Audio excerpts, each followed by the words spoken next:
পৌষের শুরুতেই গাইবান্ধায় জেঁকে বসেছে শীত। দিনের বেলা সূর্য উত্তাপ ছড়ালেও সন্ধ্যা থেকে শুরু হয় শীতের দাপট। ফলে শীতে দুর্ভোগে পড়েছেন এই এলাকার মানুষ। শীতে বেশি কষ্টে আছেন বৃদ্ধ ও শিশুরা। উত্তর থেকে আসা ঠান্ডা বাতাসে শিশু ও বয়স্কদের মাঝে দেখা দিচ্ছে ঠান্ডাজনিত নানা রোগ। বিশেষ করে বেশি বিপাকে মাঠে ঘাটে কাজ করা কৃষক শ্রমিকরা। ফলে নিম্ন আয়ের এসব মানুষেরা সর্দি জ্বর সহ নানা রোগে আক্রান্ত হচ্ছেন।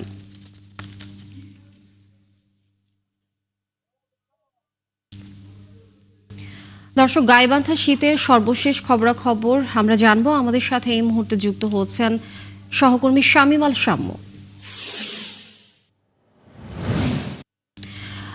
শাম্য, আপনি সেখানে রয়েছেন, একটু জানতে চাই যে গাইবান্ধার এখন কি অবস্থা এবং সামনের দিনগুলোতে তাপমাত্রা আরো কমবে কিনা।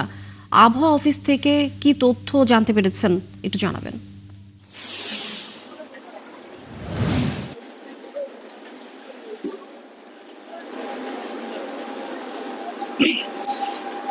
ধন্যবাদ লিডিয়া।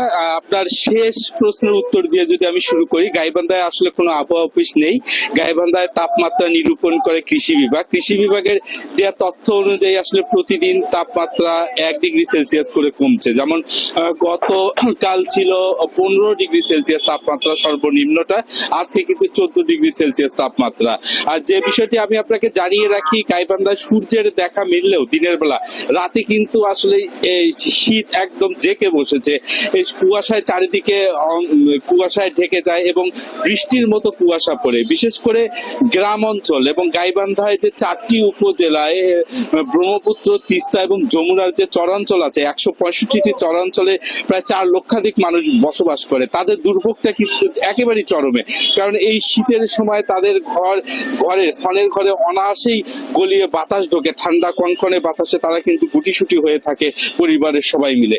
আর একটি বিষয় যেটি হচ্ছে, শ্রমিকরা, নিম্ন আয়ের যে মানুষ আছেন, তারা কিন্তু এই শীতে চরম কষ্টে আছেন। এই শীতের মধ্যে তাদেরকে কাজ করতে হয় এবং নানা কষ্টের মধ্যেই তাদেরকে এই দিনাতে করতে হয়। তেমন গরম কাপড় নেই এবং আমরা সরকার সহযোগিতা। আমি একজন শ্রমিক নেতার সঙ্গে কথা বলতে চাই।